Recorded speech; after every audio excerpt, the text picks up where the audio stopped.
ಮಹಾರಾಷ್ಟ್ರದ ಘಟ್ಟ ಪ್ರದೇಶದಲ್ಲಿ ಮಳೆ ಅಬ್ಬರ ಮುಂದುವರಿತಾ ಇದೆ. ಮಹಾರಾಷ್ಟ್ರದ ಘಟ್ಟ ಪ್ರದೇಶದಲ್ಲಿ ಮುಂದುವರೆದ ಮಳೆ, ಕೃಷ್ಣೆ ದೂಧಗಂಗಾ ನದಿ ತೀರಗಳಲ್ಲಿ ಪ್ರವಾಹದ ಆತಂಕ ಅಥವಾ ಭೀತಿ ಇದೆ. ಅಪಾಯದ ಮಟ್ಟವನ್ನು ಮೀರಿ ನದಿಗಳು ಹರಿತಾ ಇದೆ. ನದಿ ತೀರದ ಜನರಿಗೆ ಆತಂಕ ಇದೀಗ.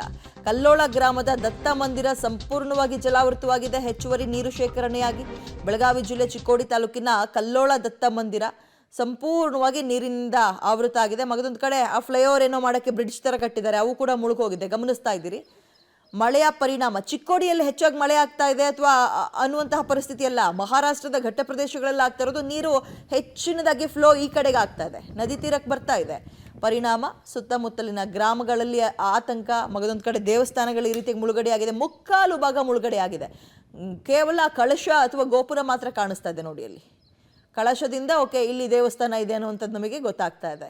ಮಹಾರಾಷ್ಟ್ರದ ಘಟ್ಟ ಪ್ರದೇಶ ಹಾಗೂ ಕೃಷ್ಣಾ ಜಲಾನಯನ ಪ್ರದೇಶದಲ್ಲಿ ನಿರಂತರವಾಗಿ ಅಬ್ಬರದ ಮಳೆ ಸುರಿಯುತ್ತಿರುವ ಪರಿಣಾಮ ಕೃಷ್ಣಾ ದೂಧಗಂಗಾ ನದಿ ತೀರಗಳಲ್ಲಿ ಸದ್ಯ ಪ್ರವಾಹದ ಆತಂಕ ಎದುರಾಗಿರುವಂಥದ್ದು. ಸದ್ಯ ನಿಮಗೆ ನಾನು ಕೃಷ್ಣಾ ನದಿಯ ವಿಹಂಗಮ ದೃಶ್ಯಗಳನ್ನ ತೋರಿಸುವಂಥ ಪ್ರಯತ್ನ ಮಾಡ್ತಾ ಇದ್ದೀನಿ. ಹೆಚ್ಚಿನ ಪ್ರಮಾಣದಲ್ಲಿ ಕೃಷ್ಣಾ ನದಿಗೆ ಹರಿದು ಬರ್ತಿರುವ ಕಾರಣ ವಿಶಾಲವಾಗಿ ಕೃಷ್ಣಾ ನದಿ ಹರಿತಿರುವಂಥದ್ದು ದೃಶ್ಯದಲ್ಲಿ ನೋಡಬಹುದು. ಯಾವ ಪ್ರಮಾಣವಾಗಿ ಕೃಷ್ಣಾ ನದಿ ನೀರಿನ ಒಳಹರಿವು ಇದೆ ಅಂತ ಹೇಳಿ. ಪ್ರಮುಖವಾಗಿ ಏನು ಬೆಳಗಾವಿ ಜಿಲ್ಲೆ ಚಿಕ್ಕೋಡಿ ತಾಲೂಕಿನ ಕಲ್ಲೋಳ ಗ್ರಾಮ ಇದೆ. ಕಲ್ಲೋಳ ಗ್ರಾಮದ ಏನು ನದಿ ತೀರದ ಏನು ದತ್ತ ಮಂದಿರ ಇದೆ, ದತ್ತ ಮಂದಿರ ಸಂಪೂರ್ಣವಾಗಿ ಜಲಾವೃತವಾಗಿರುವಂಥದ್ದು ನೋಡ್ಬೋದು ದೃಶ್ಯದಲ್ಲಿ. ಕೆಲ ದಿನಗಳ ಹಿಂದಷ್ಟೇ ನೀರಿನ ಮಟ್ಟ ಕಡಿಮೆ ಇತ್ತು, ಆದರೆ ನಿನ್ನೆಯಿಂದ ಸತತವಾಗಿ ಏನು ನೀರಿನ ಮಟ್ಟ ಏರಿಕೆ ಆಗುತ್ತಿರುವ ಕಾರಣ ದತ್ತ ಮಂದಿರ ಸಂಪೂರ್ಣವಾಗಿ ಜಲಾವೃತವಾಗಿರುವಂಥದ್ದು. ಅದರ ಜೊತೆಗೆ ಏನು ದೂಧಗಂಗಾ ನದಿಯೂ ಕೂಡ 32,000 ಕ್ಯೂಸೆಕ್ಗಳಷ್ಟು ನೀರು ಹರಿದು ಬರ್ತಾ ಇದೆ. ಹೀಗಾಗಿ ಅಲ್ಲೂ ಕೂಡ ನದಿ ತೀರದ ಗ್ರಾಮಗಳಲ್ಲಿ ಹೈ ಅಲರ್ಟನ್ನು ಘೋಷಣೆ ಮಾಡಿರುವಂಥದ್ದು. ಏನು NDRF ತಂಡಗಳ ನಿಯೋಜನೆ ಆಗಿರ್ಬೋದು, SDRF ತಂಡಗಳ ನಿಯೋಜನೆ ಮಾಡುವಂಥ ಕೆಲಸವನ್ನು ಬೆಳಗಾವಿ ಜಿಲ್ಲಾಡಳಿತ ಮಾಡಿರುವಂಥದ್ದು.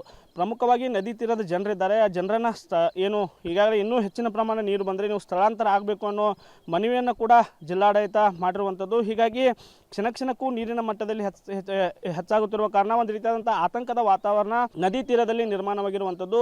ಪ್ರಮುಖವಾಗಿ ಏನು ಕೃಷ್ಣಾ ಜಲಾನಯನ ಪ್ರದೇಶ ಇದೆ, ಆ ಪ್ರದೇಶದಲ್ಲಿ ಜುಲೈ 27ರವರೆಗೆ ಅಂದರೆ 4 ದಿನಗಳ ಕಾಲ ರೆಡ್ ಅಲರ್ಟ್ ಇದೆ. ಹೀಗಾಗಿ ಹೆಚ್ಚಿನ ಪ್ರಮಾಣದ ಮಳೆ ಆಗುವ ಸಾಧ್ಯತೆ ಇರುವ ಕಾರಣ ಇನ್ನೂ ಹೆಚ್ಚಿನ ಪ್ರಮಾಣದ ನೀರು ಕೃಷ್ಣಾ ನದಿಗೆ ಹರಿದು ಬರೋ ಸಾಧ್ಯತೆ ಇದೆ. ಈಗಾಗಲೇ 1,70,000 ಕ್ಯೂಸೆಕ್ಗಳಷ್ಟು ನೀರು ಕೃಷ್ಣಾ ನದಿಗೆ ಹರಿದು ಬರ್ತಾ ಇದೆ. ಈ ಪ್ರಮಾಣ ಇನ್ನೂ ಹೆಚ್ಚಿಗೆ ಆದರೆ ಈ ಭಾಗದಲ್ಲಿ ಪ್ರವಾಹದ ಒಂದು ರೀತಿಯಾದಂಥ ಕರಿಛಾಯೆ ಆವರಿಸುತ್ತೆ. ಇನ್ನೂ ಹೆಚ್ಚಿನ ಪ್ರಮಾಣದ ನೀರು ಆ ಭಾಗದಿಂದ ಹರಿದು ಬರುವ ಸಾಧ್ಯತೆ ಇದೆ.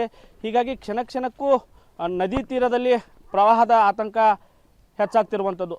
ಕ್ಯಾಮ್ರಾಮನ್ ಸಚಿನ್ ಜೊತೆ ಚೇತನ್, ಪಬ್ಲಿಕ್ TV, ಚಿಕ್ಕೋಡಿ.